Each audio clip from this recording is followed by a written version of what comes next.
Regarder une chaîne de télévision camerounaise donne des nausées. Certes, il y a quelques exceptions, mais de façon globale, les chaînes de télé au Cameroun manquent cruellement d'inventivité, d'originalité, d'authenticité et ne savent pas remplir d'ailleurs leur rôle qui est d'informer, éduquer avant de divertir. Toutes les chaînes de télé eh bien, sont devenues tout simplement des défouloirs, des pissoirs, des urinoirs où tout un chacun vient pour jouer son one-man show et surtout qui va attaquer une autre tribu qui n'est pas bien aimée. Bien évidemment, dans tout le monde entier, il y a des organes de régulation. Parce que, à travers les chaînes de télé, on a souvent vu, pas seulement la désinformation, mais souvent même des guerres civiles qui sont nées de là. On ne pourra pas longtemps toujours évoquer l'exemple du Rwanda. Même en Côte d'Ivoire, les chaînes ont été mises en avant. Mais le plus inquiétant au Cameroun, c'est que les chaînes de télévision sont devenues plutôt des plateaux où on injecte le poison de la haine tribale. Que fait donc le Conseil national de la communication? Eh bien, quand c'est déjà trop, ils font toujours semblant de vouloir intervenir. Oui, le tribalisme, c'est les autres. Oui, le tribalisme, ce sont ceux-là qui veulent venir au pouvoir. Oui, le tribalisme, c'est ceux-là qui ont volé les terrains. Oui, le tribalisme, là, ce sont les porcs. Oh, le tribalisme, ce sont les autres qui sont les quoi de tel ou tel endroit. Oh, le tribalisme, ce sont les soulards de telle ou telle région. Oh, le tribalisme, ce sont ceux-là qui n'ont jamais construit une maison et qui vendent leur terrain. Oh, le tribalisme. Bref, ces chaînes, de plus en plus, montrent que l'unité prônée au Cameroun n'est que de façade. Et que les peuples, les ethnies, les tribus sont dressés les unes contre les autres. À écouter sur les plateaux télé, on se pose des questions. Comment ce sont les mêmes invités qui sont là chaque week-end? Au moment où les enfants sont à la maison, au moment où les familles sont réunies, on ne met même pas interdit au moins d'eux. On avance tout, on y verse du ciel et on devient de plus en plus amer, on devient violent, juste comme s'il fallait de plus en plus mettre de l'huile, jeter de l'huile au feu, comme s'il fallait activer quelque chose pour que les Camerounais ne s'entendent et ne vivent jamais dans la paix.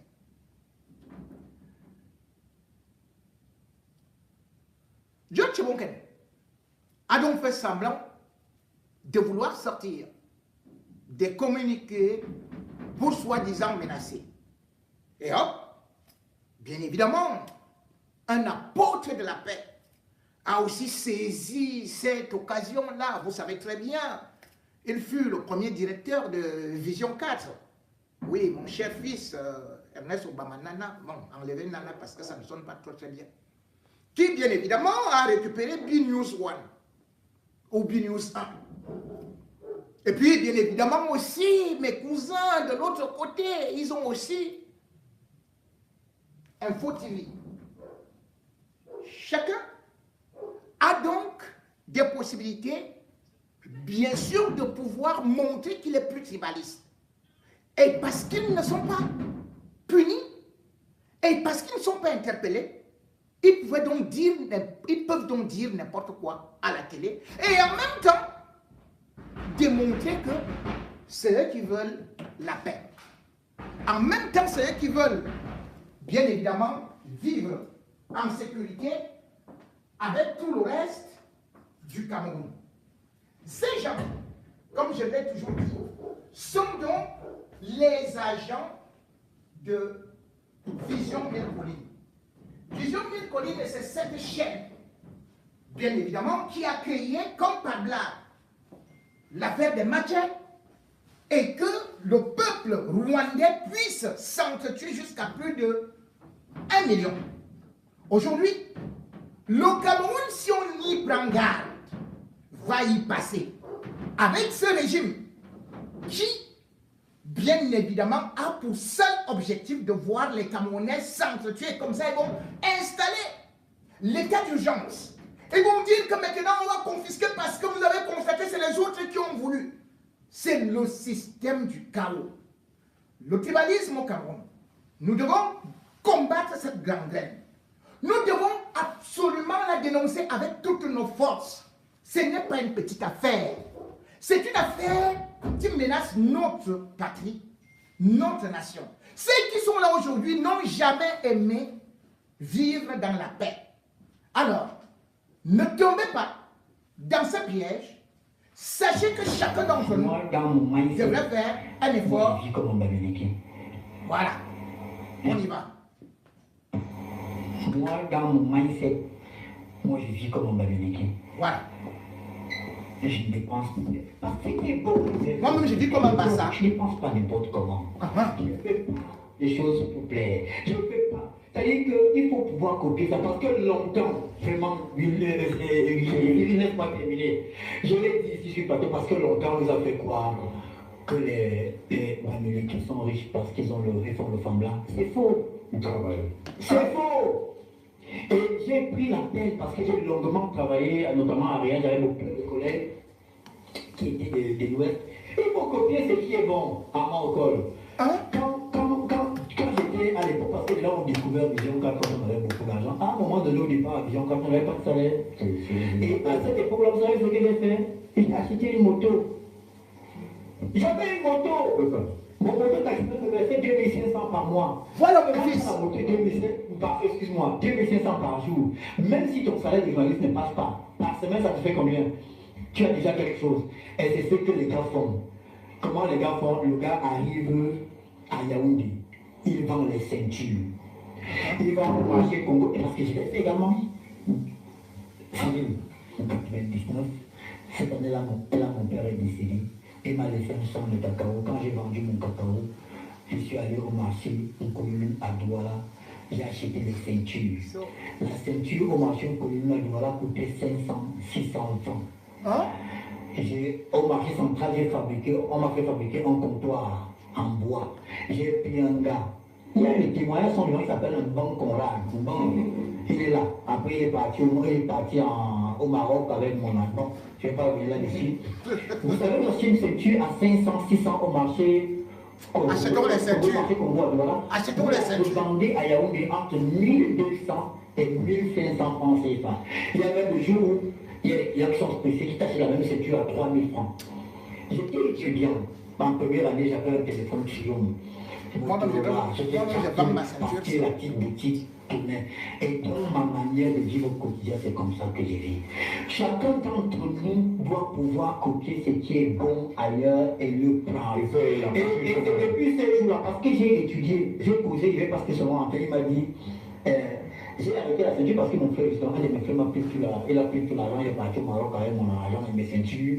Il a tout vendu. Voyez-vous, si quelqu'un, tu vas à Douala avec 100 000 francs, cacher des. Je croyais que c'est Paul Biya qui donnait l'argent aux hommes d'affaires. Si tu réussis à revendre. Voilà Obama, grâce aux ceintures, tu peux avoir. il a acheté la cravate et la veste. Vous voyez le gars qui vend les ceintures, vous vous moquez même de lui. Il mange le tapioca avec des arachides, mais il fait chaque semaine une cotisation. Peut-être de 20 000 chaque semaine. Il fait tout pour que le famille puisse avoir ses 20 000. 20 000 fois, l'année a combien de 52 20 000 fois 52. Il ne s'arrête pas là. Les gars font les cotisations de 3 ans. Donc sur 3 ans, ils gagnent 20 000 chaque semaine. Au terme de 3 ans, le gars qui vend les ceintures en route, ou bien à pied ou sur la moto là, il a des économies qui lui permettent d'acheter un taxi. Toi qui es donc un autre gars, je ne vais pas nommer pour te faire. Toi tu es un gars petit parce que le gars petit, qu'est-ce qu'il fait? C'est qu'il gagne même 10 000 francs par jour. Mais le jour qu'il a fait 10 000 francs, Il y a un poisson brisé qui est prévu le soir avec le Casanova, avec la dernière fille qu'il a gardée, il boit au quotidien, il vit bien. Il se moque du gars qui vend les ceintures. Au bout de 3 ans, le gars qui vend les ceintures te fait 20 000 francs. Vous entendez on dit presque à 1000 jours. Obama Nana 3 millions, il a acheté le taxi. Il peut acheter le taxi. Comme nous avons Nyango aujourd'hui, il dit, il ne vend plus les ceintures, je suis en Soyambo. Le jour que toi, Ernest Obama, tu manges 10 000 francs par jour avec ton argent, tu commandes un Nyango et tu vois. Le monsieur qui vendait les ceintures. Tu vois Maurice, bon, je ne vais pas du pauvre, hein. Tu vois un gars qui s'appelle Maurice débarquer en taxi. Il dit, hé gars, tu es dans les ceintures, j'ai non pas fait, je me suis battu, j'ai pu avoir ça. Il ne va plus parler avec le gars pendant tout le temps. C'est dès qu'il sort de là, il va appeler. Ah non, le gars là. Un gars là, c'est déjà 600 000 pour acheter un taxi, comment? Elle est bilobe. Tu as vendu ton terrain en combien? Nous devons copier. Nous tous on copie les doigts là avant. Tout le monde, on essaie d'être beau, frère. Comme le doigt, ce qui est bon ailleurs, on prend. D'ailleurs, donc, elle est bilobe. La déclaration de Laurent Cabral Libi qui circule aujourd'hui, il a raison. Les gens, c'est le bâton là. Nous le battons alors que fondamentalement nous nous aimons. Tous les Camerounais s'aiment. J'ai raconté, je crois que je vous avais raconté l'histoire, j'étais à Méomé Sala. Vous savez, à la fin de la cérémonie, j'avais François Déco. À la fin de la cérémonie, qui vois-je pour parler comme le PDG de Consultant, il passait avec les gens, quand il m'a dit, oh maman, c'est comment? Il m'a embrassé, il me dit, mais dis donc, toi, tous les jours, quand je te vois à la télé, tu es gros, mais en fait, tu es tout petit. Il n'y a rien. J'ai vu l'ancien président de l'Afrique pour M. Maître à Pi. Malheureusement. Vraiment, arrêtons ça. Nous sommes tous Camerounais, on fait. Les hommes politiques là, demandons-leur comment tu entends apporter l'électricité. Comment tu vas régler le problème d'eau, le problème des routes, les problèmes de santé. Bravo! Bravo! Qui s'appelle Obamanjoya Zidane. Tu fais quoi? Non, dites-moi, qu'est-ce qu'il a fait aujourd'hui, Cyril? Qu'est-ce que j'ai fait de mon fils? Obamanjoya. Mais que les gens arrêtent. Les cureuses, tu veux devenir. Moi, dans mon mindset, moi je vis comme un Bamileke. Continuons. Je ne dépense pas. J'ai refait. C'est bon, il faut le payer. Je ne dépense pas n'importe comment. Je fais des choses pour plaire. Je ne fais pas. C'est-à-dire qu'il faut pouvoir copier ça parce que longtemps, vraiment, il n'est pas terminé. Je l'ai dit ici, je suis parti parce que longtemps, on nous a fait croire que les Bamileke sont riches parce qu'ils ont le fond blanc. C'est faux. Ils travaillent. C'est faux. Et j'ai pris la peine parce que j'ai longuement travaillé, notamment à Rien, j'avais beaucoup de collègues qui étaient de l'Ouest. Il faut copier ce qui est bon à Mancol. Écoutez, je ne suis plus là. C'était à l'époque parce que les gens ont découvert. C'est Obama qui parle là. On au départ à Vision quand on n'avait pas de salaire. Le concept de honte. C'est encore Obama. J'ai honte également parce qu'il y a une entreprise qui a gagné un marché de construction de stade au Cameroun qui a été escroquée par la BAS. La brigade anti-Sardina. Qu'est-ce qu'ils viennent chercher dans les constructions de stades? C'est vraiment. Si vous me laissez parler, vous comprenez. C'est Obama. Je fais la pirouette parce qu'ils sont concernés par les stades. La BAS a désormais la nouvelle tactique, c'est qu'ils escroquent et les pays et les entreprises au nom du chef de l'État camerounais. Apparemment, là-bas, il y a quelqu'un qui imite la voix du Paul Biya. Ah bon? Ils ont escroqué 30 000, je crois, 30 000 Donc, euros. Ils ne font plus les cotisations. À une entreprise, je ne sais pas, à une entreprise. Ils ne vendent même pas les ceintures. Parlez. Il parle de quelque chose de très sérieux, je pense que c'est une exclusivité. Hein, si, on a escroqué un peu plus de 30 000 euros à une entreprise turque qui est basée au Cameroun, qui est dans la construction des stades. On a escroqué 100 000 euros au gouvernement turc, toujours la base. Protestant que c'est le président Biya qui a demandé l'argent, quelqu'un a imité sa voix. On a voulu escroquer l'Éthiopie. Ils ont appelé le premier ministre éthiopien pour prendre de l'argent là-bas. Ils ont essayé avec la Guinée équatoriale, ça n'a pas marché. Ils ont essayé avec le Gabon, ça n'a pas marché. Ils ont essayé même avec les Philippines, ça n'a pas marché. Mais l'argent qui a été versé par le gouvernement turc, on a pu que c'est avec les ceintures. On sait à qui le compte appartient. Ouais, donc les gens qui veulent diriger le Cameroun, dans quelle entreprise ils font en ternissant l'image du Cameroun dans le monde entier. Donc ils ne se contentent pas de faire les marches, ils vont également dans les démarches pour avoir de l'argent. Et il y a un parmi eux qui imite la voix du président. C'est des gouvernements qui sont prudents, prennent la peine quand même. Mais c'est quand l'Africain est de la base. Mais là, n'est pas la chaîne de la haine, n'est pas la chaîne de la division, c'est une chaîne républicaine. On a longtemps blagué avec ces gens-là, qui se retrouvent tous dans une seule et une région. On a longtemps blagué, mais à un moment donné, il faut que le président de la République prenne des mesures. Vous pensez que c'est une affaire de région? C'est une bande de malades. Je pense que le docteur Tonnet, qui est psychiatre, c'est-à-dire il est docteur des fous.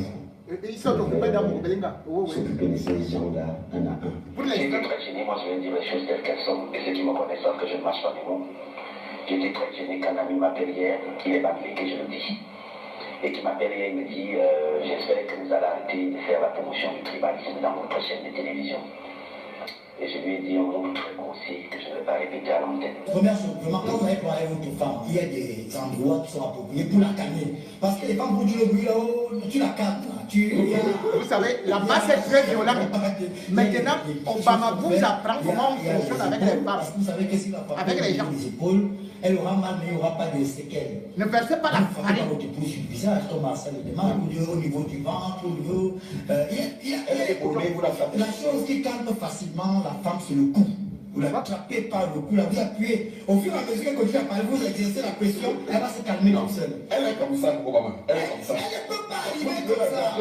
La chaîne est Si vous laissez qu'elle descende déjà, c'est que vous ne pouvez pas la battre physiquement. Elle vous attrape pas le cou. Elle ne peut pas arriver là-bas.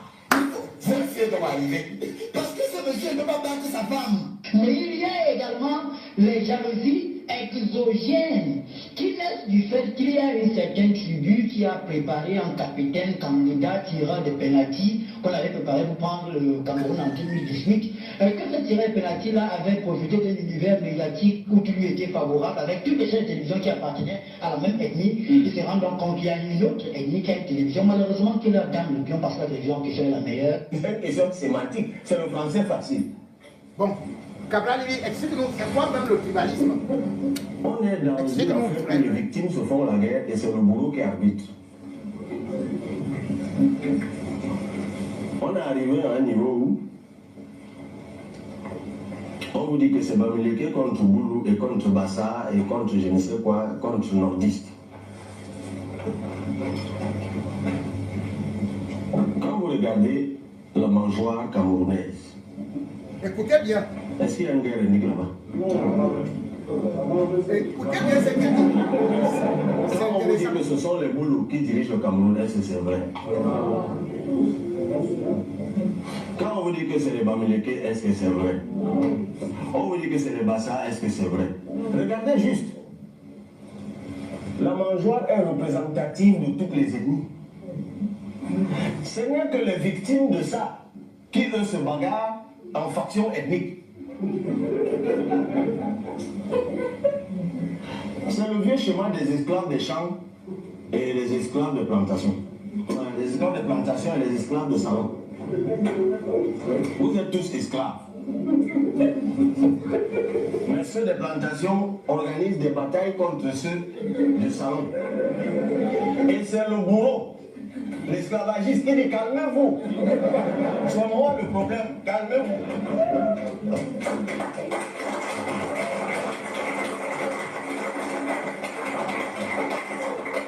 Oui.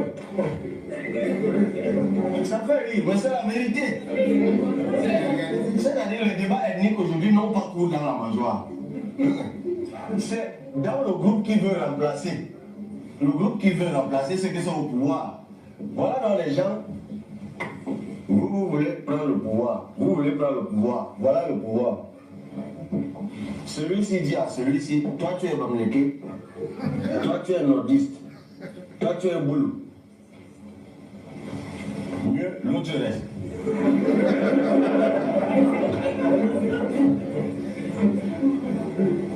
Et l'autre vous regarde. Mais ces gens, ils sont normaux.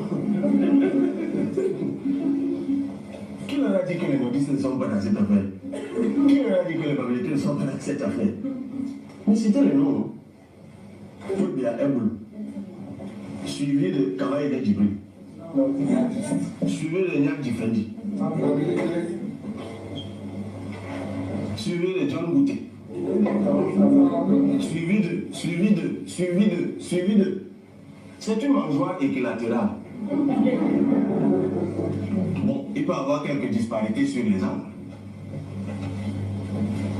À ceux qui reprochent souvent à Paul Biya de nommer un peu plus de boulot que de Bassa, je leur demande souvent, quand vous-même vous avez vos boutiques au quartier, vous faites comment?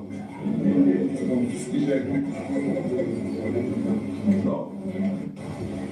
Je sors par là puisque je n'ai plus qu'une minute pour dire que il faut que nous puissions écrire le contrat social. Nous sommes en... On n'a pas de problème avec les Miloubet. C'est pas que les Miloubet, sinon il n'existe pas. Le problème, c'est que sa déclaration a une estimation. Et il l'a dit de façon explicite. Et il veut parler les Bamileke. Qui les Bamileke qui parlent ici? Est-ce que vous mettez sorti sur le compte du tribalisme? Puisqu'il a dit le plus grave de l'excitation à la division, à la haine tribale. Il a dit, c'est ça, c'est grave. Et ben, tous les Bamileke n'étaient pas à l'UPC. Il faut le dire. C'est comme ceux, je ne vais pas les citer, n'étaient pas à l'UPC, par exemple. Certains, quand ils parlent de Oum, ils disent, nous, les Bassa, on a lutté. Les Bassa n'ont pas lutté. Certains Bassa ont été à l'UPC. Il faut le dire. Donc, l'assimilation en disant, les Bamileke de l'UPC ont pris des terres dans le Lungu. C'est un scandale. Parce qu'il y avait plein de Bamileke anti-UPCistes notoires.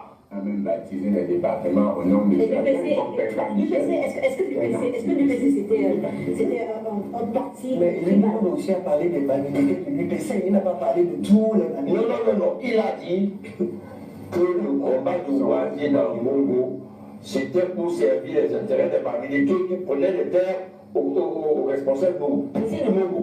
C'est ça. Mon père a été attaqué pendant non, le PC ne pouvait pas être. On ne pouvait pas être un parti tribaliste. D'ailleurs, quand vous regardez la gestion de l'UPC, est-ce que vous avez un sentiment de problèmes tribaux dans l'UPC? J'ai lu le message.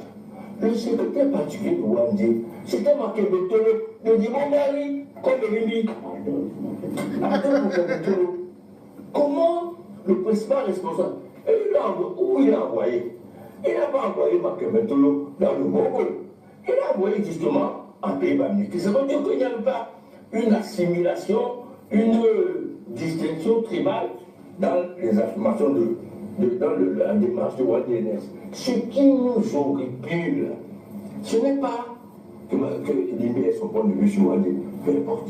Ce qui est dramatique, c'est que ce propos, explicitement et implicitement, attise la haine tribale. La preuve, qu'est-ce qui se passe aujourd'hui? Tous les farfelus qui ont des documents, qui ont changé, qui n'ont pas, les sortent maintenant en disant que on a tué, que mon grand-père, mon arrière-grand-père, mon frère, s'était occupé des terres. Et certains documents montrent même que la complicité dans ce brigandage par des partis surclamants de l'UPC, ce qui était faux, était sous la corruption des autorités administratives, les gendarmes, les policiers, les préfets, qui ont donc participé à cette expropriation faite par des bandits. C'est ça qui est extraordinaire. Alors que les Miloubet fassent cet amalgame, etc., est scandaleux. Parce que historiquement, c'est faux. Politiquement, c'est très, très dangereux. Quand je suis un gars du monde de Limobali, en 1960, il y avait des élections au Cameroun. Après, vous allez répondre à ma question. Bien sûr. Mon père était candidat. Mon père était candidat contre l'UC. l'Union camerounaise. Il a été attaqué pendant sa campagne sur le terrain entre après Banda et Douala. Attaqué par qui? On s'est rendu compte que par une bande d'armée commandée par les armées de M. Mako Tangale, qui était le candidat de l'Union camerounaise. Vous savez que donc... L'Union camerounaise, c'est ça qui a donné l'UNC. L'UNC qui a donné le RDPC. Mon père, il est mort avec des dizaines de plomb dans la poitrine. Donc c'était l'Union camerounaise qui a attaqué mon père face à cette adversaire. Chacun a sa version. Vous voyez que là, c'est le chasseur qui raconte l'histoire. Non, le chasseur. Vous savez bien que... Oui. On a un historien. Oui. Même après les indépendances, il y avait des bandes armées dans le monde qui agissaient pour le compte du gouvernement. Je donne des noms. Je dis le député Mako Tangale. Je donne des noms. Il y a le tribunal, si je raconte des histoires... Sauf que je préfère qu'on ne donne pas les noms, je ne vais pas... Non, parce que... traîner. Bon. Mesdames et messieurs, ceci étant, ça montre comment est-ce que Elie Lobé, en ce moment, subitement sort pour venir provoquer un séisme avec, bien évidemment, une seule ambition, la division, le tribalisme, pour que le régime Biya continue à nager dans des eaux troubles sans pour autant faire que, aujourd'hui, nous tous, on sente un besoin. C'est le régime Biya qui arrache les terres à nous tous. Sinon, vous le savez très bien, et il y a tout un ministère du cadastre, il y a des scandales, où on voit des gens avec des hectares, des centaines d'hectares. C'est le régime Biya qui donne des terres aux Chinois, aux Vietnamiens. C'est le régime Biya qui continue à faire des expropriations. Où sont les populations qui devaient être riveraines sur la soi-disant autoroute Yaoundé-Douala? Est-ce que le régime Biya n'a pas exproprié des Camerounais? Et l'argent qui devait être versé à ces personnes n'a jamais été versé. Est-ce que le régime Biya ne continue pas à dire partout que pour les besoins de l'État, on prend tel terrain parce qu'on veut implanter ceci et quelques temps après, on donne cela à quelques bandits? Est-ce que le régime Biya n'a pas, jusqu'à ce jour, exproprié tout le site d'Olembe? Le stade ne prenait pas tout le village d'Olembe. Mais le régime Biya est arrivé. Les ministres se sont partagés des hectares là-bas, à Olembe. Et jusqu'aujourd'hui, les autochtones ne sont pas dédommagés. Le stade d'Olembe qui lui-même est abandonné en brousse. Pourquoi est-ce que ces populations-là ne peuvent pas, ou Limbi Lobé, ne peuvent pas dénoncer ce régime Biya qui exproprie, qui chasse les autochtones, qui arrive dans des villages? Regardez ce qui se passe à l'est. On vous trouve avec une forêt. On vient, on installe des forestiers là-bas, asiatiques, occidentaux, qui non seulement détruisent la forêt, partent avec des armes, mais vous mettent dans des conditions pas possibles, puisque toute la nature est attaquée. Est-ce qu'on n'a pas vu ce qui se passe en Bandion? Combien d'hectares ont été arrachés aux autochtones? Était-ce une tribu? Pourtant, on sait très bien que ces terres qui n'ont pas été achetées sont exploitées par des Français gratuitement. Mais Limbi Lobé et les gens du RDPC ne disent pas que l'État du Cameroun est un État voyou. Partout au Cameroun, on a exproprié les gens. Partout au Cameroun, on passe le temps à tuer. Mais dans tout ça, on va vous dire que ce sont les autres qui sont violents. On va vous dire que ce sont les autres. Comme Obama disait tantôt, la base a volé telle somme d'argent, la base a agressé qu'elle, et maintenant même, La presse est accusée de tous les malheurs au Cameroun et elle-même taxée d'organisation terroriste. Et pourquoi est-ce qu'ils mettent que la base est comme ça? Juste pour créer une relation entre la base et le MRC et dire donc que si la base est une organisation terroriste, c'est que le MRC est une organisation terroriste. En réalité, c'est que Maurice Kamto est Ben Laden. Voilà là où le régime Biya, avec Atanganji, nous amène.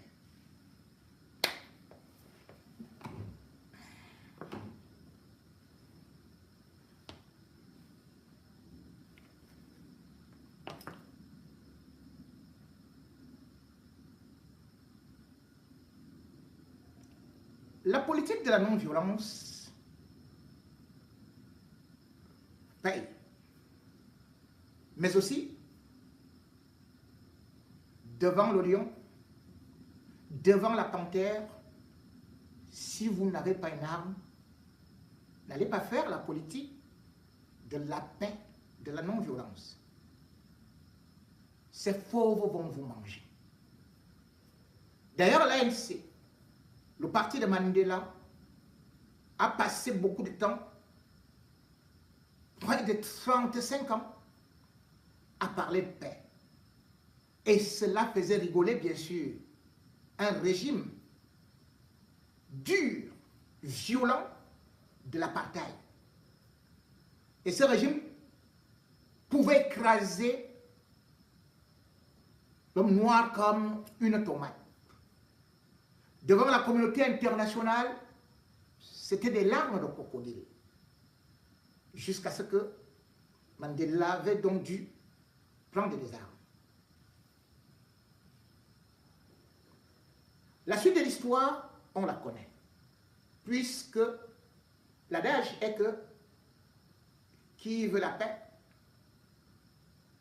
prépare la guerre. On a donc vu d'autres mouvements de libération, que ce soit au Vietnam ou ailleurs, qui souvent ont utilisé des méthodes violentes pour se faire entendre, pour l'équilibre de la terreur. Mais les régimes de la violence sont toujours les premiers à se plaindre. Ce sont toujours les régimes qui vous disent que ce sont les autres qui sont violents et qu'il faut rapidement crucifier. Ils vont vous dire qu'ils sont dans un état démocratique et que les autres doivent accepter leur loi. C'est-à-dire que le régime RDPC, le régime Biya, qui n'accepte aucune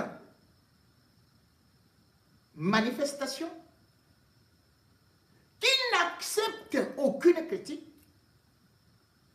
qui est le premier à jeter les opposants en prison, est maintenant en train de qualifier la brigade anti-Sardinat comme étant un mouvement terroriste. C'est un communiqué signé du porte-parole du gouvernement, René Sadi, qui l'affirme. Bien évidemment, au départ de cette affaire, c'est une intervention musclée de la brigade anti-Sardinat pour attaquer le ministre de l'Éducation, de la jeunesse. Oh là là, j'ai failli faire une erreur. C'est grâce à cette attaque de la base que les Camerounais ont découvert qu'il existe un ministre de l'Éducation. Un ministre de la jeunesse. À quoi sert le ministre de la jeunesse? Le ministre de la jeunesse est donc venu en France pour nous expliquer plutôt les œuvres d'un régime de la vieillesse, d'un chef d'État le plus vieux du monde. Il a donc écrit un livre pour lui. Rien au niveau du régime Biya ou dans son livre pour plébisciter la jeunesse, pour montrer ce qu'il faut faire pour la jeunesse, mais plutôt nos pays, le Cameroun, qui a chassé les jeunes, qui a chassé sa jeunesse. La jeunesse camerounaise a pris le désert, les routes du désert, a pris la mer, se trouve dispersée à travers la planète Terre pour fuir la misère, le chômage, les guerres. Cette jeunesse camerounaise qui n'a donc pas eu le travail, qui se débrouille ailleurs et qui est même parfois interdite de pouvoir rentrer au pays parce que parfois il n'y a pas de passeport, parfois il y a eu des contrôles au niveau de la page Facebook et on a trouvé que tu as dit quelque chose qui n'était pas favorable à Paul Biya. On ne te donne pas le visa ou alors on te donne le visa et on t'attend à la descente de Yaoundé et direction Sed Kondengui. Voilà le régime Biya. Le régime très démocratique qui décrit la base comme, bien sûr, une organisation violente. Je devrais normalement lire le communiqué de René Sadi avant de pouvoir continuer. René Sadi est donc en train d'accuser la base. Et René Sadi écrit, lui, le porte-parole du gouvernement. Communiqué du gouvernement donc. Violence perpétrée contre le ministre de la Jeunesse et de l'Éducation civique, Mounouna Foutsou, et l'ambassadeur du Cameroun au Royaume de Belgique. Nous avons tous été témoins, à travers des images véhiculées dans les réseaux sociaux, de scènes indescriptibles d'agression contre le ministre de la Jeunesse et de l'Éducation civique, M. Mounouna Foutsou, et l'ambassadeur du Cameroun en Belgique, M. Daniel Evina Abbé. En effet, dans la soirée du vendredi 28 février 2025, alors qu'il présidait la cérémonie de clôture du mois de la jeunesse, le mois de la jeunesse, dans le cadre d'une réunion regroupant nombre de jeunes Camerounais de la diaspora et bien d'autres participants, un groupuscule de Camerounais réclamant de la brigade anti-sardinat basse, tel une bande de terroristes forcenés, manifestement instrumentalisés, a pris d'assaut la salle de l'hôtel Claridge, à l'effet de perturber cette cérémonie, usant d'une violence et d'une brutalité inouïe.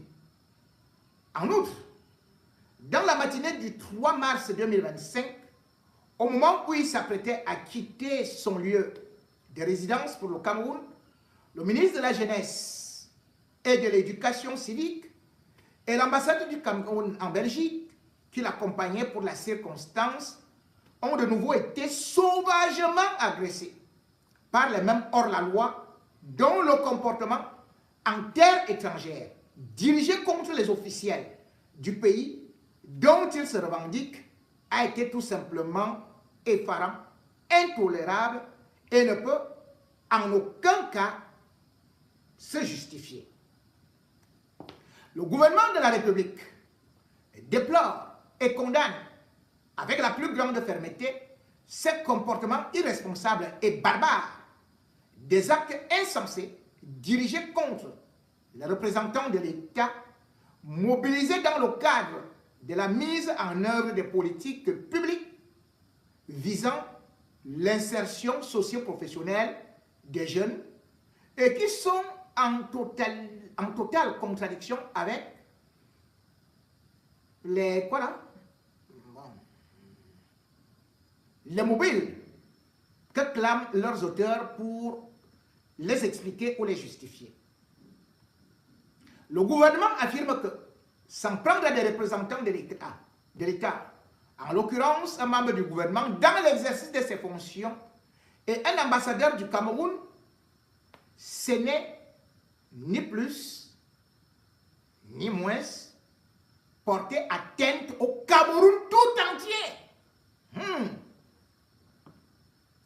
Par ailleurs, Le gouvernement entend faire savoir que tout Camerounais, où qu'il soit, et aussi longtemps qu'il se prévaut de cette nationalité, voire de ce privilège,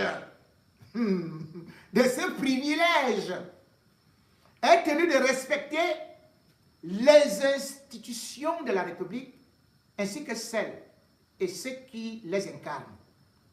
Le gouvernement rappelle, une fois de plus, que le Cameroun est une démocratie et un état de droit où nul n'a le droit de se faire justice autrement que par les voies qu'autorisent les lois de la République et que les changements institutionnels ont lieu non par la violence, mais par les urnes.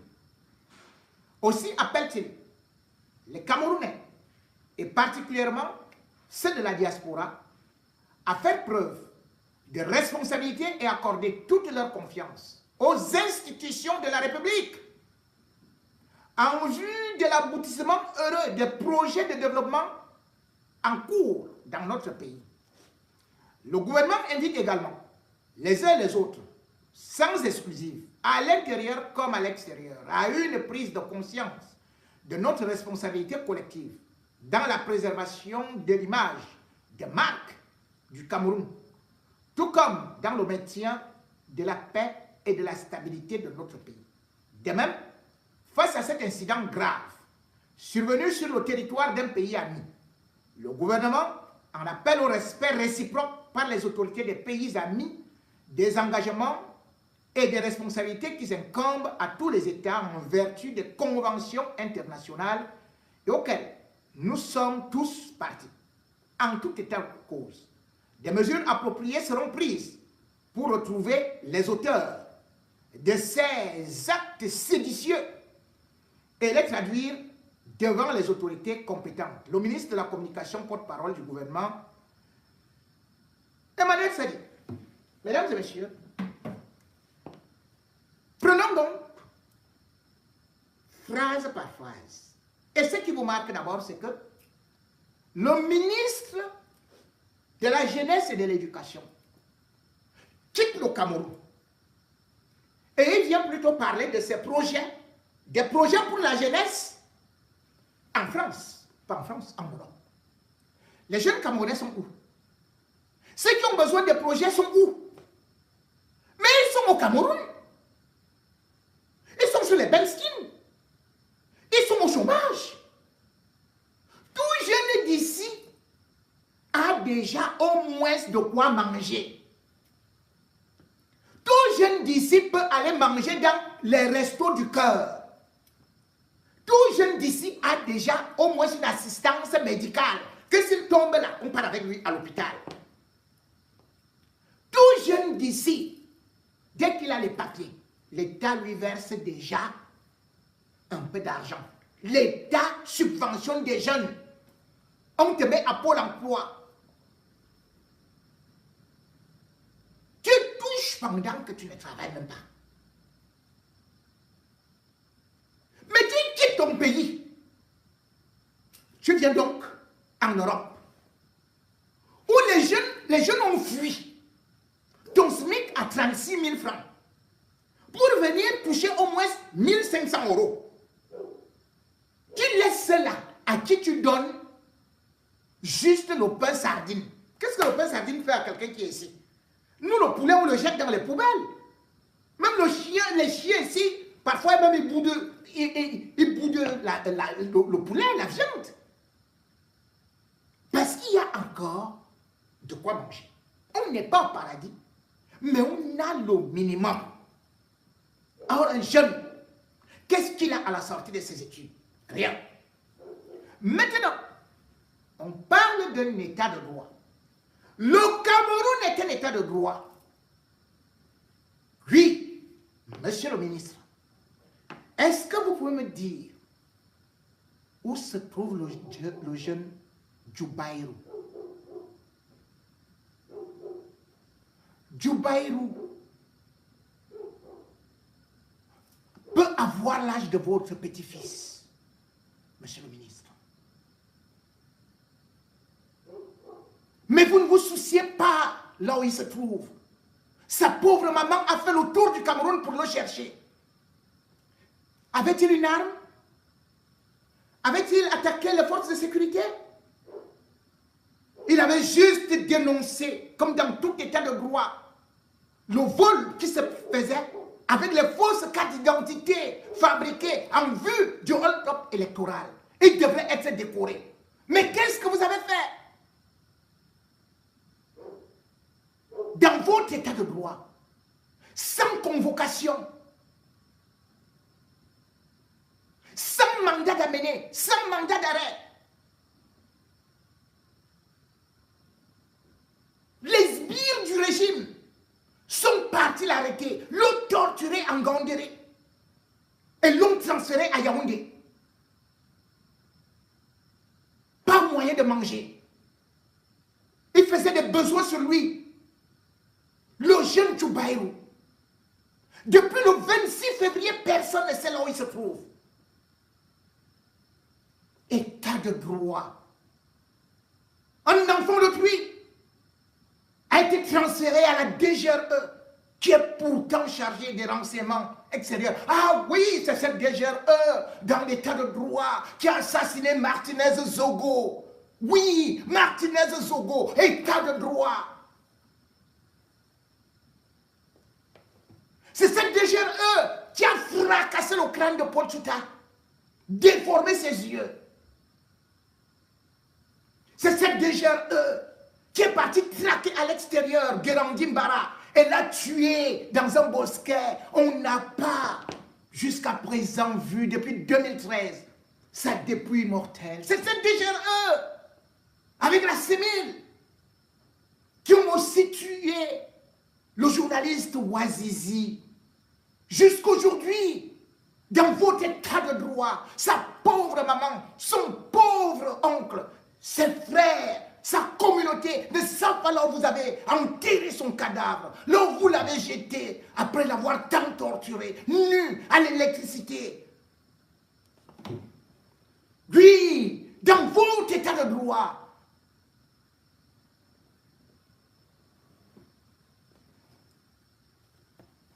vous parlez des lois internationales. Djoubaïrou, le Cameroun a signé des accords, des traités internationaux. Comment se peut-il qu'aujourd'hui on nous dise que Djoubaïrou se retrouve tantôt à la DGRE et qu'il a été exploité là-bas, un enfant, un jeune de cette envergure-là, pendant 16 jours de bastonnade, de mauvais traitements. Et puis, transféré au CED. Pourtant, qu'est-ce que la loi du Cameroun dit? Que la garde à vue ne peut pas excéder 14 jours. Mais depuis décembre, nous sommes en mars. L'enfant d'autrui n'a même pas encore vu sa maman.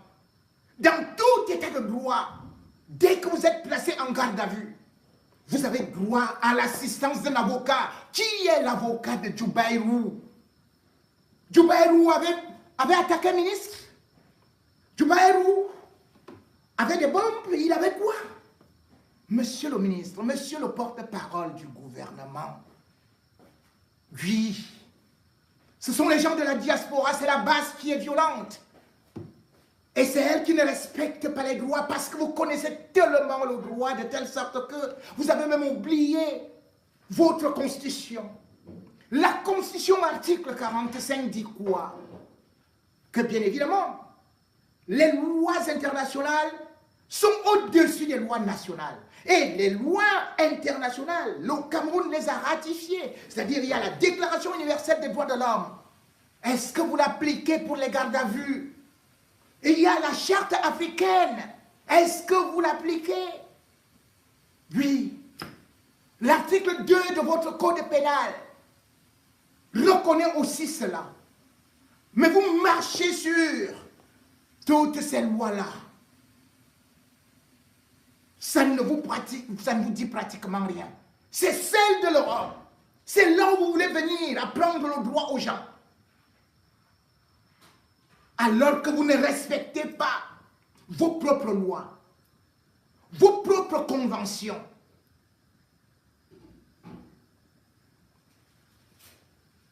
Et vous voulez donner des leçons? Vos lois, avec les hommes de droit. Comment est née la crise anglophone? Parce que vous avez tabassé les avocats, vous les avez piétinés, vous les avez humiliés. Et jusqu'à présent, dans des tribunaux, ça se poursuit. Parce que vos tribunaux, aujourd'hui, vous n'amenez des civils que dans le tribunal militaire. Djoubert, où est-il militaire? Alors que les conventions et les traités internationaux interdisent qu'on traduise un civil au tribunal militaire. Mais le Cameroun a créé le tribunal militaire pour massacrer, pour mater les civils.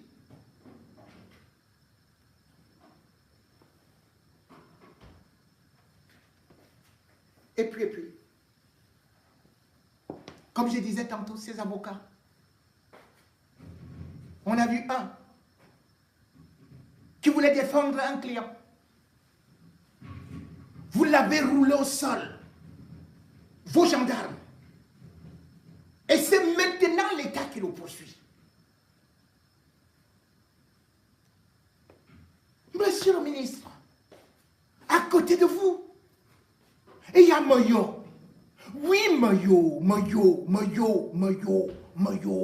Ou alors si vous voulez Moyoc. La boisson. Vous dites que les gens sont sous ici.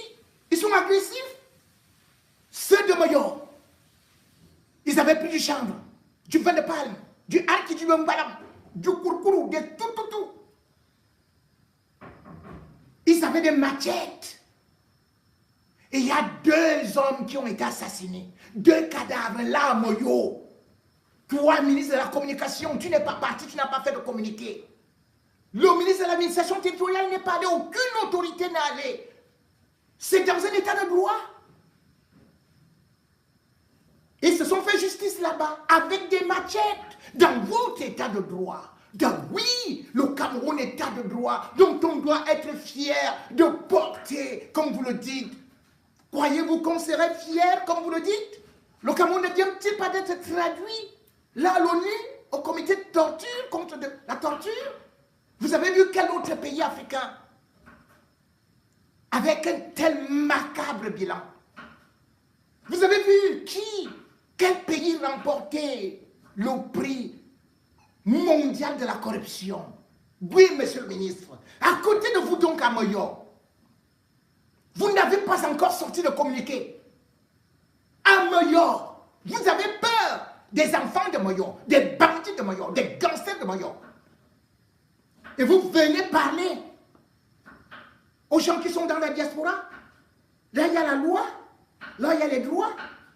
Mesdames et messieurs, regardons d'abord ce qui s'est passé à travers les réactions de la base qui, je vous le dis, n'est qu'une organisation reconnue en Europe comme association et qui, bien évidemment, contrairement à ce que d'autres vous disent, n'a donc pas utilisé la violence comme on en connaît, par exemple, au niveau du Cameroun ou alors partout ailleurs où, bien évidemment, personne n'est jamais à l'abri de quoi que ce soit. Je vais trouver certainement les images. Veuillez m'excuser. Nous allons voir si nous pouvons y arriver. Que nul ne peut se présenter. Non, ce n'est pas ça. Oh là. Nous allons essayer de voir si nous avons des trucs de la base.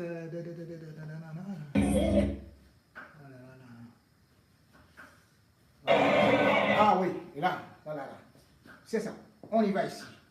Dites-leur que comme ils n'ont pas pu me voir aujourd'hui, c'est le ministre qui donne. Demain, je suis connecté à partir de 16h. Voilà. Les courageux qui veulent dire quelque chose, des choses sérieuses à dire. Même si c'est m'insulter, je suis à leur disposition. Qu'ils n'aient pas honte. Moi, je suis là. Je suis leur grand frère, je suis leur parent, je suis leur médecin de famille. Je suis prêt à les écouter. Voilà. Donc, c'est mieux. Ils ne crient pas dans les rues. Bon, s'ils ont peur, bon, voilà. qu'ils se connectent. Il y a une porte de Kaboul. Et ils me parlent. Moi, je vais les écouter. Voilà. Très bien, merci, Excellence. Ok. Voilà. Tout est dit. Rendez-vous demain à 16h pour la caravane d'éducation électorale. Et voilà, c'est le professeur ici. Donc, il ne faut pas confondre. Bon, le pourquoi c'est le nom du EPCA. Où les gars de la base non seulement confondus au ministre de la Jeunesse, où c'était comment ils s'est retrouvé enfarinés, on dirait les poissons que nous remettons sont dans la farine avant de mettre dans l'huile là. Maman, ils l'ont touché. Et puis quand ils toussaient là, c'était seulement là. Ah, c'est quoi, hein? Pour ceux qui commentaient. Le EPC là, il ne va jamais oublier ça. La farine comme il avait mis sur lui là. Sur la pelle à camp pour lui dire qu'il y a un mythique devant le peu Dieu va. Voilà, il ne va pas bouger. Ça, il ne va jamais oublier ça. Le c'est la salle américaine. Les gars de la base ne gèrent pas ça. Hein. Du moment où tu te retrouves seulement dans une délégation, les gens du gouvernement là. Non, les gars ne vont pas gérer les pépettes là. Les gars t'attirent, les gars te versent la farine. Bomba. Mais moi, je voudrais demander à nos dirigeants là, quand vous envoyez les gens dans la mission comme ça là, vous ne pouvez pas essayer de demander de chercher les jeunes qui vont sécuriser les portes. Vous venez, vous pensez que vous êtes en bon voyage. Les gars ne blaguent pas. Les gars ne sont pas là pour jouer avec vous. Quand ils voient les autres en train de crier là, les pendant, hey, les gars sont déterminés à vous tailler. Moi, je serai seulement là pour commenter. Mais enlevez-moi dans vos histoires de tribalisme là, moi, il précise d'abord. Enlevez-moi dedans, moi, je ne suis pas les gars. Je serai seulement là pour commenter. Le jour quand vous me l'a en quoi, je vais venir le déposer ici là. Le jour quand vous me l'a en Banks, je vais venir le déposer ici. Le jour quand vous me l'a quelqu'un du Nord, je vais venir le déposer ici. Moi, je ne suis pas là pour gérer les détails. Donc, ce n'est pas ce qui a bouffé sa tontine aujourd'hui. Demain, ça sera d'autres personnes. Bon, l'autre, j'avais déjà montré la vidéo. Bon, je n'ai pas voulu montrer là où. Nos amis, sans rancune. Monsieur le ministre dit que ça m'a pris. Au revoir. Kasongo ye Mbali nanga Kasongo mbona we Songa libra Oh ye Kasongo mbona we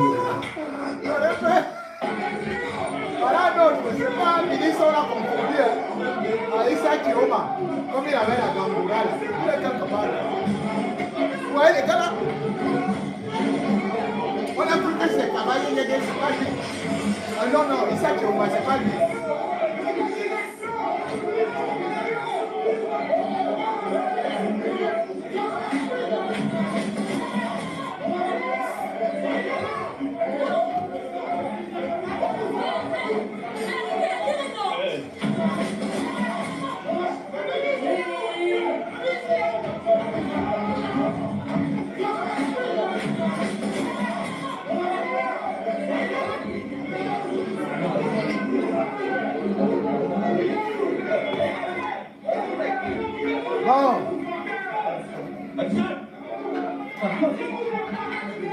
Je n'ai pas voulu montrer tout.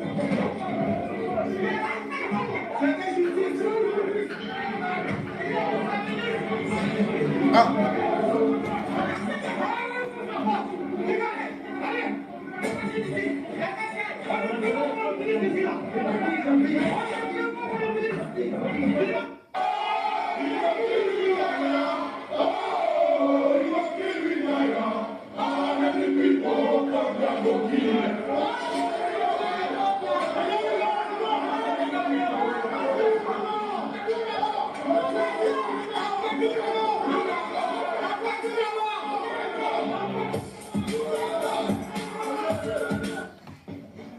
Hey, là, il s'entraîne, hein? Le ministre s'entraîne avant de venir à Paris, en Europe. Parce que là, c'est fort. Gabarit. Hein? Quand on vous envoie en mission maintenant, il faut s'entraîner. Aïe, aïe, aïe. Parce que les gars de la base. On a dit que la base ne choisissait que les autres tribus. Hein? Voilà que tu as Koutès.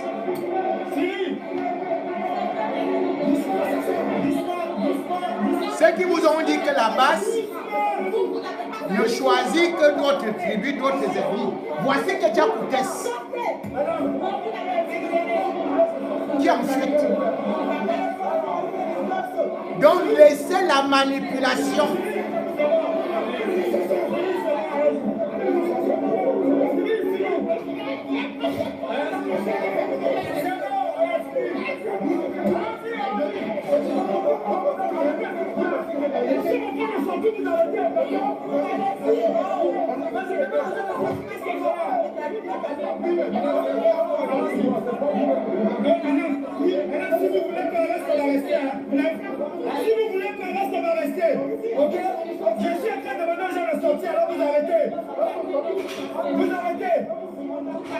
Voilà le boycott contre Kedja Koutès.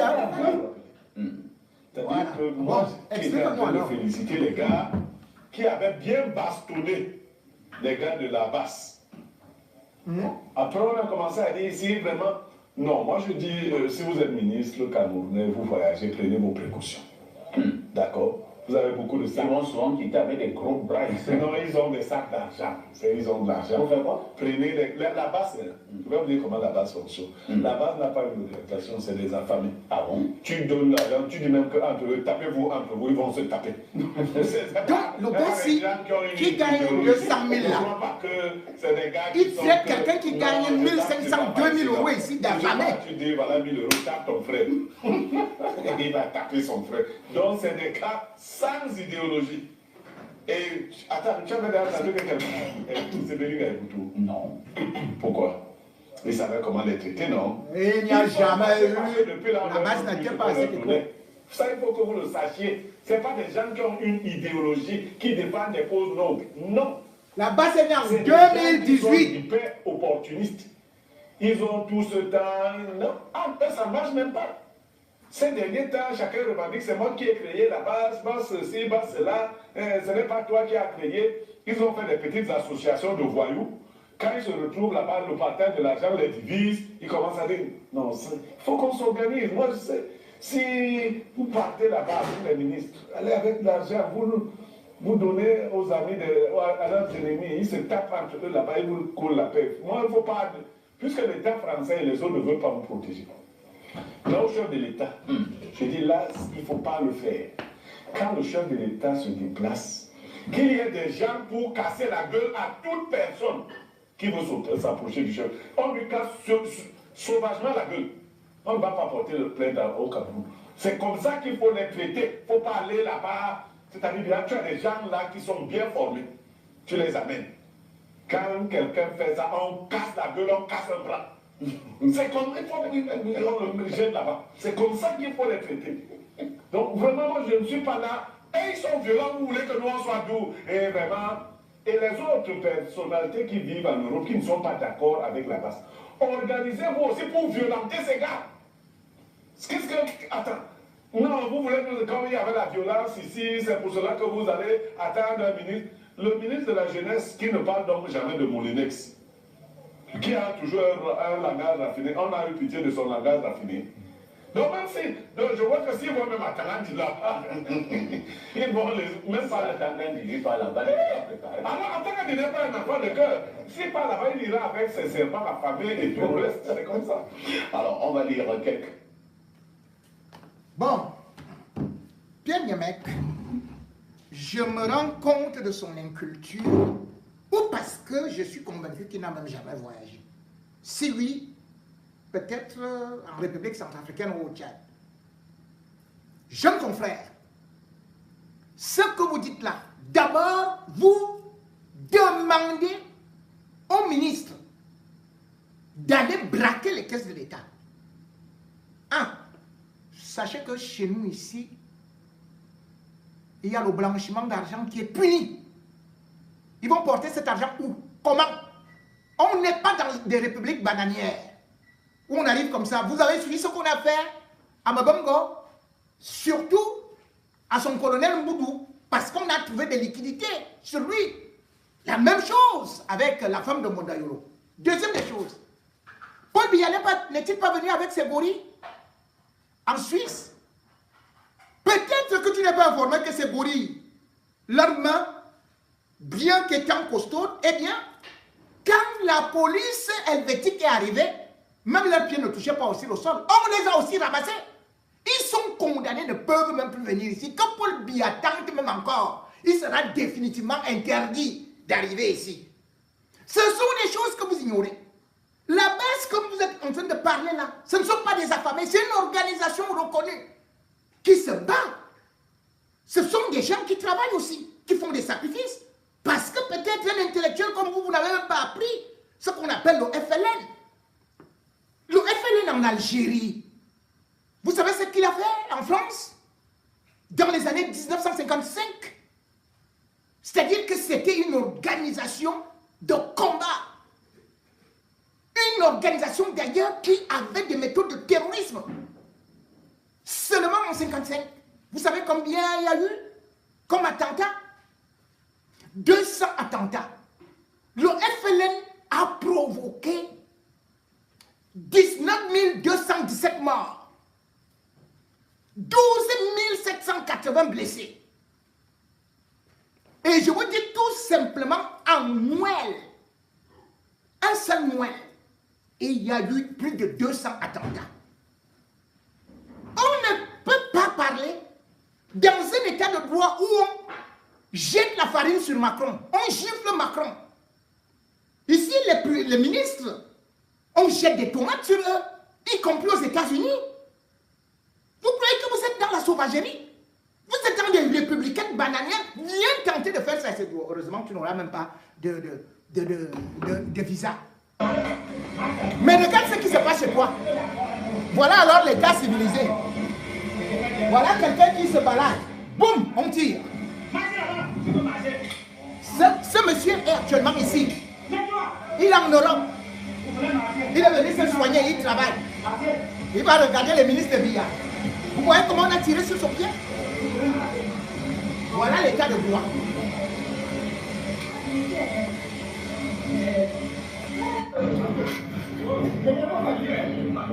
Voilà un avocat. Voilà un avocat dans un état de droit qui est massacré. Les autres n'ont pas d'armes. Hein? La base n'a pas d'armes. Regardez. C'est un avocat. L'état de droit.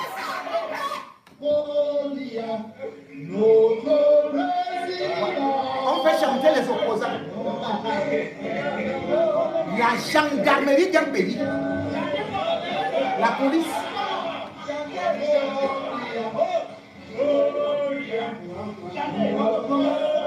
Voilà l'état de droit.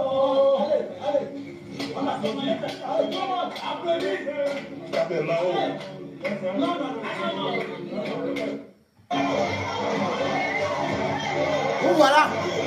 Vous dites que les autres sont violents. Voilà les gens du RDPC entre eux qui sont en train de bagarrer pour le pain. Vous dites que c'est la base qui a affamé. Hein? Voilà les affamés du RDPC, les affamés du Cameroun.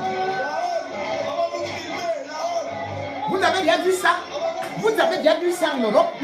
Les gens bagarrent pour la nourriture, pour le pain, pour la sardine. N'importe quoi. Un affamé vient dire aux gens qui sont affamés.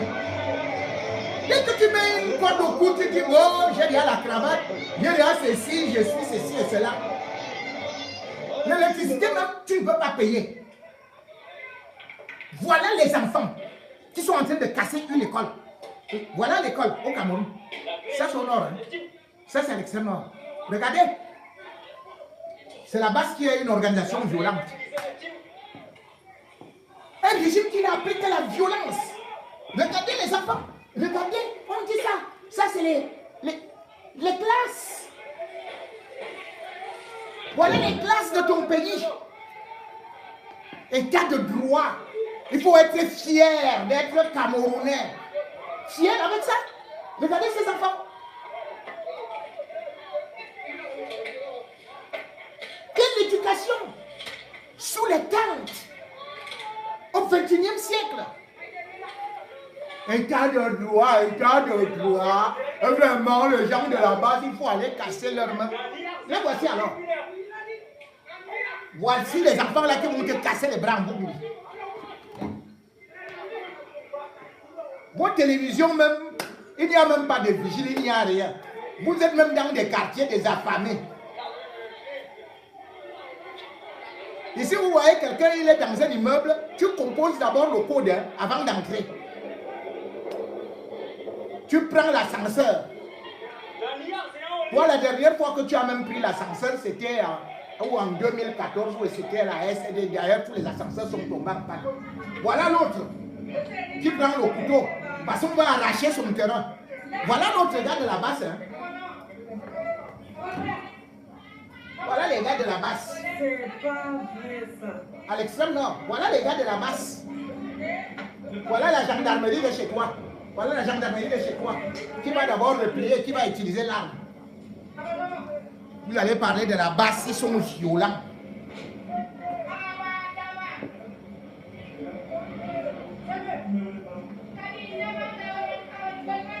Un état de non-droit, un état voyou. Comme ça, là, les autorités savent tout parler. Ils viennent arracher le terrain de ce garçon. Voilà. Regarde même comment le gendarme court. Lui-même ne sait même pas courir. Ils ont les ventres gros comme ça, là. Et vous dites qu'ils vont venir faire ça comme les gars de la base. Pardon, laissez ça. Enlevez-moi ça. Il y a donc, comme je dis toujours, dans notre pays, des grands connaisseurs qui sont prompts à vouloir donner des leçons et qui sont prompts, comme Emmanuel Sadi, à vous dire que bon, voilà les relations des partis, les relations internationales et tout, mais qui n'est pas capable de les respecter. Le B à bas de la diplomatie. Ils invitent quelqu'un, l'ambassadeur de la Belgique. Vous allez faire quoi contre l'ambassadeur de la Belgique? Rien. Puisque la Belgique elle-même, on poursuit l'État ici. L'État, c'est-à-dire qu'actuellement, la Belgique a au moins 5 procès. C'est les Congolais, par rapport à son passé colonial. Donc, même l'un des procès qui fait sensation, c'est les femmes métisses qui ont porté plainte contre la Belgique. La Belgique est à peu près ce qu'on peut appeler la capitale de l'Europe. L'Europe respecte donc les droits de l'homme. Et ces droits de l'homme, on ne se lève pas et on les bafoue n'importe comment. Vous êtes ministre, on vous jette la tomate. La base n'a utilisé aucune arme. Et il faut lire les conventions internationales. Parce que déclarer ça, il dit qu'il va porter plainte. Mais la base peut même porter plainte contre le ministre de la Communication et le gouvernement d'avoir été traité d'organisation terroriste, de forcené. Or, c'est une association.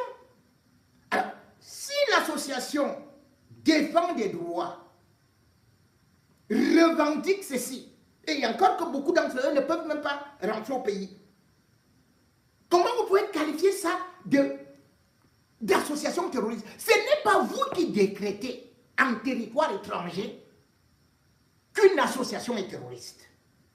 C'est même manquer de respect à l'Europe et au Conseil, à l'ONU, voilà, au Conseil de sécurité de l'ONU. C'est le Conseil de sécurité de l'ONU qui, par la résolution 1722, détermine les organisations terroristes. Et d'ailleurs, quand on parle du terrorisme, c'est un mot qui a été inventé et qui a été utilisé pour la première fois en France en 1740. Donc, il y a des paramètres qui font qu'une organisation soit classée comme étant terroriste. L'organisation terroriste qui est reconnue au Cameroun, c'est Boko Haram. Donc, même les Amazoniens que vous traitez de terroristes là, ne sont nullement reconnus par le Conseil de sécurité de l'ONU, ni les résolutions de 1999, ni celle de 2011 comme une organisation terroriste. Des gens sont venus avec la farine. La farine est une arme, c'est une arme chimique. C'est une arme létale. C'est une bombe. Ils ont tué combien de gens? Par rapport à vous, à ce régime qui tue, qui assassine, sans rendre compte. Quand on parle des organisations terroristes, on a les Al-Qaïda. C'est bel et bien connu. Et quand on parle des brigades, il y a par exemple la brigade des martyrs. Il y a la brigade du Saint-Jour. Il y a la brigade Al-Qash. Voilà. C'est-à-dire qu'à peine il y a 5 brigades qui sont répertoriées comme étant terroristes. Et non la brigade anti-Sabina. Tu ne peux pas dire que Bellingue Boutou, parce qu'il distribuait de l'argent, il faut savoir que la brigade anti-Sabina naît après le hold-up électoral de Paul Biya. Or, le hold-up électoral se passe en octobre 2018. Bellingue Boutou est relevé, et d'ailleurs il n'est même plus là, puisque quand on le relève, lui, il est en train de se soigner en 2019. Depuis 2019, pour le remaniement, il est hospitalisé en Suisse. Et c'est d'ailleurs là-bas qu'il va mourir. Donc, la brigade anti-Sardina, qui voit le jour, quand Bellingue Boutou n'est plus là, comment est-ce que tu peux expliquer aux Camerounais, devant la télé, que Bellingue Boutou venait distribuer de l'argent à ces gens-là? Et ce qu'on te dit, c'est que bien évidemment, moi je connais comment ça se passe dans la presse. Tu pars couvrir un petit événement, on te donne quoi? Le gombo, non? Il n'existe pas de gombo ici. Ici, il n'existe pas de gombo. Ici, il n'existe pas de per diem. Pourquoi les journalistes prennent les per diem? Ce n'est pas parce que vous les voyez là avec les vestes, les cravates, il n'y a rien dans les poches là. Parfois même les poches là, ils mettent la main comme ça là, ça descend même jusqu'à, parce que même la poche est trouée. Le gars il arrive comme ça, lui-même il fuit seulement son bailleur. Parce qu'il ne parvient pas à payer le loyer. Deuxième des choses, même parfois même les chefs de ces télés, eux-mêmes, ils sont tellement dans la précarité, vu les charges, et vu que l'État ne leur donne pas assez de subventions. Et du coup, ils se retrouvent parfois dans des immeubles où ils sont en location, dont les bureaux sont en location. Et parfois, même dans certains médias, tu arrives, tu entends qu'on a fermé le média parce qu'on n'a pas payé le loyer. Comment tu peux qualifier de mendiant là où tu entends que le SMIC est presque à 1 million. Et toi, le SMIC chez toi est à 36 000 ou 41 000. Chez les autres, c'est 1 million, l'équivalent de 1 million de francs CFA. Mais quelqu'un qui gagne 1 million de francs CFA par mois, toi, tu gagnes 150 000 ou 200 000. Cela veut dire que pour atteindre seulement 2 millions là, seulement 2 millions là, il faut combien de mois? Il faut combien de mois? Sans payer le taxi, sans payer l'électricité, sans payer à manger, sans payer ceci et cela. Alors tu t'assois à la télé, tu fais ça. Et ce sont ces discours de haine qui apportent le mal-être. Ceux qui se battent ici se battent pour vous. Ils se battent pour tout le Cameroun. Ils se battent pour le changement. Parce que lorsqu'il y aura changement, bien évidemment, même les hommes des médias vont profiter.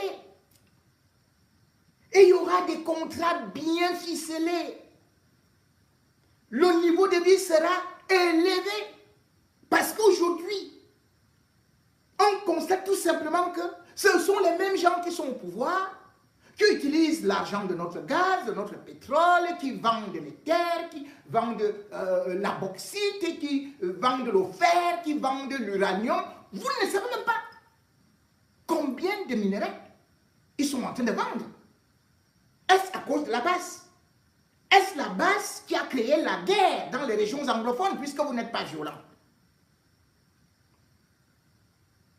Est-ce la base qui a créé les émeutes de la faim en 2008 au Cameroun? créé les révoltes qui ont abouti à des sacrifices humains pour le multipartisme. Vous n'allez pas entendre un Algérien qui sait que les héros se sont sacrifiés pour eux.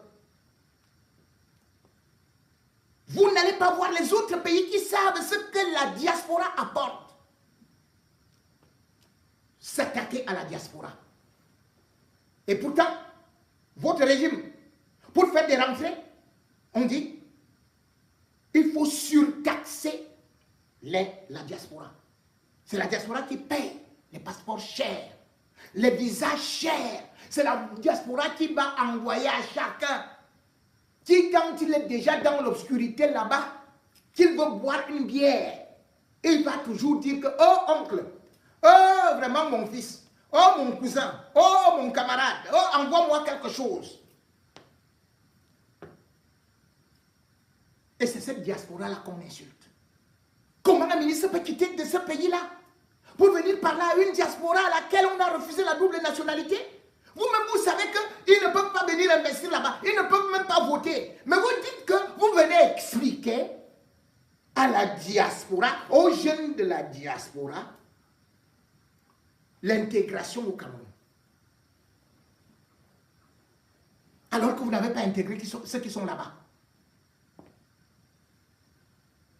Vous ne parvenez pas à contenir ceux qui s'enfuient pour aller au Canada. Vous courez tout simplement pour dire que expliquez vos programmes là-bas.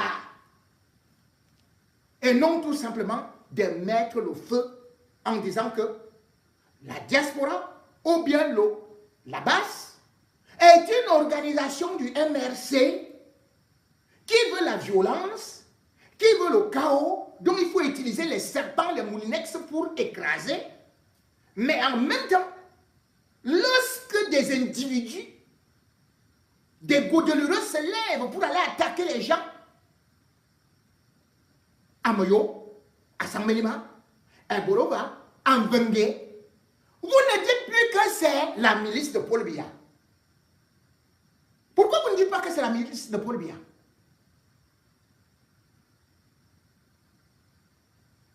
C'est la base qui fait ça là-bas, qui organise les émeutes à Kiossi.